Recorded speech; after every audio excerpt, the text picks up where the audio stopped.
Okay, so today we will start about lecture examples of compression members, right? So first of all, the given example is design the compressive strength of single ISA 100 by 100 by 8 mm at the rate 12.1 kg per meter with the length of the member 2.5 meter. The end of the members are hinged. Assume that the load is applied concentrically to the angle and take Fy is equal to 250 MPa. Now first of all here angle is given, right? Single ISA 100 by 100 by 8. જો નાઉ મારી પાસે steel table છે, તો steel ટેબલમાં તમે જેવી રીતે સ્ટાર્ટિંગમાં ઓપન કરશો, રાઈટ, તો એમાં જે ફર્સ્ટ જે આવશે એ કયા આવશે? ઇક્વલ એંગલ, રાઈટ, એટલે મતલબ 50 by 50, 20 by 20, 25 by 20, રાઈટ. તો આપણે ઇક્વલ સેક્શન છે તેમાં જોવાનું કે 100 ક્યાં હશે, તો કે અહીંયા 100 નથી, રાઈટ, અહીંયા 100 by 100 અને એમાં બી થિકનેસ આપી છે 8, તો એની સામે જે આ થઈ ગયાનો એરિયા 15.39, રાઈટ. તો ફર્સ્ટ ઓફ ઓલ આપણે રાઇટ ડાઉન કરીશું. area is equal to 15.39 centimeter square. Now convert centimeter square into mm square. So 1539 mm square. તો આપણને અહીંયા એરિયા મળી ગયો, રાઈટ. હવે એ જોવાનું છે કે સેક્શન ક્લાસિફિકેશન. સૌથી પહેલાં આપણે કરીશું section classification, right. First step is section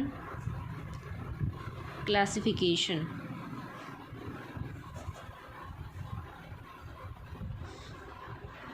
right, તો સેક્શન ક્લાસિફિકેશનમાં શું આવશે?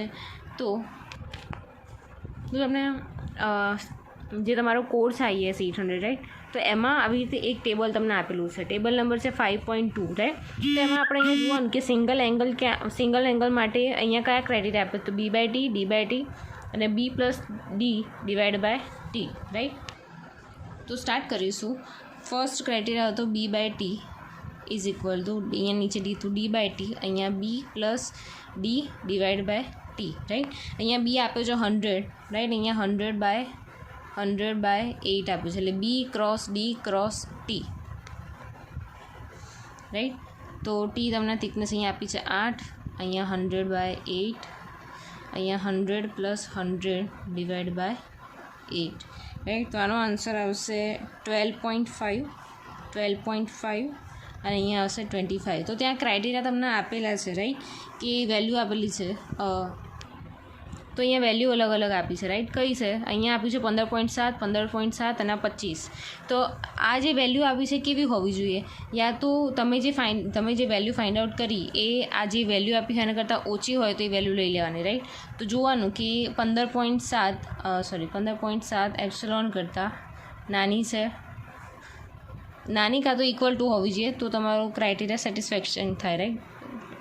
તો અહીંયા 3 વેલ્યુ સેમ આવી ગઈ, રાઈટ, સેમ છે કાં તો એના કરતાં ઓછી છે, રાઈટ. તો અહીંયા જોવાનું કે એની ઉપર કયો ક્લાસ આપેલો છે, તો કે આની ઉપર ક્લાસ આપ્યો છે ક્લાસ 3 સેમી કોમ્પેક્ટ. તો તમારે અહીંયા લખી દેવાનું the section is semi compact, right. આપણે સેક્શન ક્લાસિફિકેશન કરી નાખ્યું. હવે નેક્સ્ટ સ્ટેપ છે એની ઇફેક્ટિવ લેન્થ ફાઇન્ડ આઉટ કરવાની, રાઈટ. અને અહીંયા લખું છું ઇફેક્ટિવ લેન્થ મેં તમને આગળના ટોપિકમાં કીધું હતું કે ઇફેક્ટિવ લેન્થનું ઇક્વેશન શું હતું? તો effective length is equal two K × A. Stiffness કઈ લેવાની હતી? તો સ્ટીફનેસ તમને એક ટેબલ આપ્યું હતું, રાઈટ, કે તમને કીધું હતું કે બોથ એન્ડ ફિક્સ હોય તેની માટે અલગ કન્ડિશન, બોથ એન્ડ એ હોય તો, રાઈટ, એ તમને આપ્યું છે IS 800 table number 11 page number 45. તો આપણે અહીંયા બોથ એન્ડ જે આપ્યા છે કેવા આપ્યા છે? હિંજ આપ્યા છે, રાઈટ. તો એની માટે ઇક્વેશન છે 1 × L. 1 × અહીંયા લેન્થ તમને ઓલરેડી આપી છે 2.5 મીટર, એનું એમએમમાં કન્વર્ટ કરો તો કેટલું થશે? 2500, રાઈટ. તો તમારો આન્સર આવશે અહીંયા 2500 mm. આ તમને મળી ગઈ તમારી effective length, right. Next find out કરવાનું છે તમારું યુલર્સ બકલિંગ સ્ટ્રેસ, જેને આપણે કહીએ છીએ FCC, રાઈટ. આ તમને આપ્યું છે IS 800માં clause number 7.1.2 and page number 34, right. તેમાં FCCનું ઇક્વેશન છે π² E divide by KL/R², right. હવે R ક્યાંથી લેવાનો? તો આ તમને આપ્યું છે અહીંયા આર અહીંયા આપેલું છે, રાઈટ.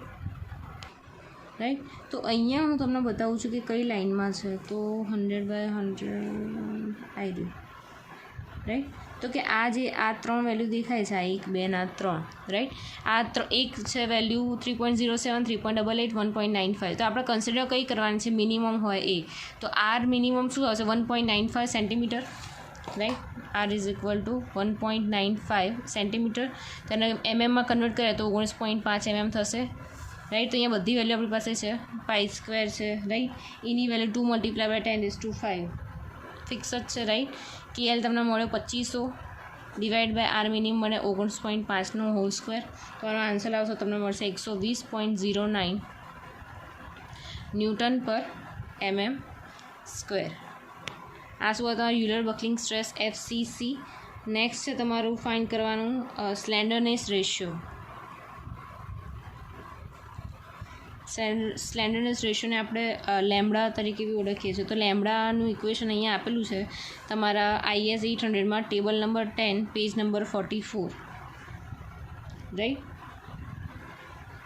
સો લેમ્બડાનું ઇક્વેશન છે FY divide by FCC. FY આપણને ખબર છે કેટલો આપેલો છે 250 ડિવાઈડ બાય FCC ઉપર આવ્યા કેટલા આવ્યા 120.09. તમારો મળો 1.44 લેમ્બડા મળો, રાઈટ. હવે બકલિંગ ક્લાસ ફાઇન્ડ કરવાનો છે. તો બકલિંગ ક્લાસ ક્યાંથી ફાઇન્ડ કરશો? તો બકલિંગ ક્લાસ ફાઇન્ડ કરવા માટે તમારે જવું પડશે ટેબલ નંબર 7, રાઈટ. તો ટેબલ નંબર 7માં જઈએ તો આ તમારો ટેબલ નંબર 7 છે, રાઈટ. તો અહીંયા આપેલું છે કે કયા સેક્શન માટે કયો બકલિંગ ક્લાસ કન્સિડર કરવાનો, રાઈટ. તો આપણે એંગલ સેક્શન છે, રાઈટ. તો એંગલ સેક્શન માટે અહીંયા શું કીધું છે, તમારો કેવો હોવો જોઈએ બકલિંગ ક્લાસ? C હોવો જોઈએ. ના આપણે Cની વેલ્યુ કેટલી છે બકલિંગ ક્લાસ માટે? આલ્ફાની વેલ્યુ શું થશે 0.49. તો તમારે અહીંયા થશે આલ્ફાની વેલ્યુ ઇઝ ઇક્વલ ટુ 0.49. અહીંયા લખીશું buckling class C is equal two 0.49, right. તો આલ્ફા શું છે તમારો ઇમ્પરફેક્શન ફેક્ટર. ત્યારે નીચે ઇક્વેશન 5નું આપેલું છે 0.5 બ્રેકેટમાં 1 plus alpha lambda minus 0.2 plus lambda square, right. તો આની અંદર બધી વેલ્યુ આપણે પુટઅપ કરી નાખીએ. 1 પ્લસ આલ્ફાની વેલ્યુ મળી 0.49, લેમ્બડાની વેલ્યુ મળી 1.44 માઇનસ 0.2 પ્લસ લેમ્બડાનો સ્ક્વેર. તો આનો આન્સર મળશે 1.8406. નેક્સ્ટ છે તમારું સ્ટ્રેસ રિડક્શન ફેક્ટર કે જેને આપણે કાય કહીએ છીએ. તો એની ઇક્વેશન છે 1 ડિવાઈડ બાય બ્રેકેટમાં 5 plus 5² minus lambda square whole raise to 0.5, right. So તમે આ ઇક્વેશનમાં આન્સર મૂકશો, બધી વેલ્યુ મૂકશો 0.335 તમને આન્સર મળશે. આ કાંઈની વેલ્યુ ફાઇન્ડ કરી, રાઈટ.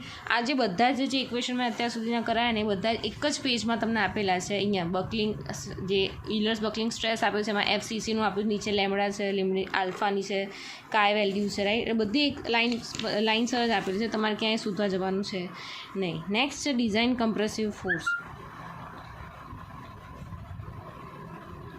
ડિઝાઇન કમ્પ્રેસિવ ફોર્સ કે જેને આપણે FCD કહીએ છીએ, રાઈટ. તો FCDનું અહીંયા ઇક્વેશન છે FY by gamma M0 divide by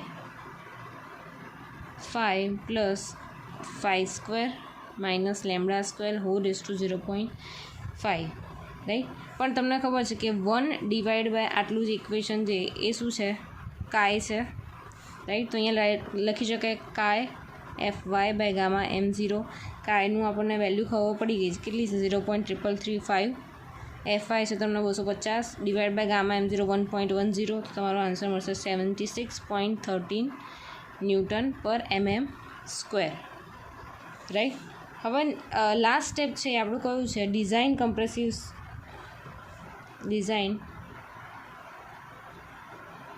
compressive strength. ઉપર તો ફોર્સ ફાઇન્ડ કરતો એની સ્ટ્રેન્થ માટેની equation PD is equal to AE multiply by FCD, right. તો AE તમારું કેટલું હતું? Area 1539 mm² multiply by FCD. તમને આ ફોર્સ કેટલો મળ્યો? 76.13 રાઈટ. તમારો આન્સર આવશે 117,164 ન્યૂટન. એને કિલોમીટરમાં કન્વર્ટ કરશો તો 117.164 કિલોન્યૂટન. આ તમને મળી ગયો PD ડિઝાઇન સ્ટ્રેન્થ મળી ગઈ રાઈટ. ઇઝી હતું. તમે તમારા કોડમાં તમે આગળ જઈને જોશો તો કોડની અંદર આગળ ઇન્ડેક્સમાં જ આપી દીધું છે કમ્પ્રેશન મેમ્બરનું. એમાં 1થી 2 પેજમાં બધા ઇક્વેશન સળંગ આપી દીધા છે રાઈટ. ખાલી તમારે શું જોવાનું છે કે પહેલાં શું કરવાનું છે, સેક્શન ક્લાસિફિકેશન યાદ રાખવાનું કે તમે જે બી સેક્શન લીધો છે એનું સેક્શન ક્લાસિફિકેશન કરીને કયો સેક્શન આવે છે એ સિલેક્ટ કરવાનો. એના પરથી એની ઇફેક્ટિવ લેન્થ ફાઇન્ડ કરવાની. ઇફેક્ટિવ લેન્થ ફાઇન્ડ કર્યા પછી તમે એ જે કોડમાં લાઇનસર ઇક્વેશન આપે છે, ફર્સ્ટ સ્ટાર્ટ થશે યુલર્સ બકલિંગ સ્ટ્રેસ FCCથી, પછી સ્લેન્ડરનેસ રેશિયો લેમ્બડા, પછી બકલિંગ ક્લાસ આલ્ફા, ફાઈની વેલ્યુ કાયને આપણે રાઈટ કાય આપેલું હશે રાઈટ. એ સ્ટ્રેસ રિડક્શન ફેક્ટર છે.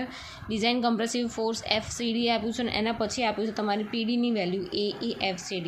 આ બધા જ ઇક્વેશન કોઈ ઇક્વેશન યાદ રાખવાના નથી, બધું જ તમારા કોડમાં પ્રોવાઈડ કરેલું છે રાઈટ. તો તમને જો આમાં ખ્યાલ ના આવ્યો હોય તો તમે મને પૂછી શકો છો રાઈટ.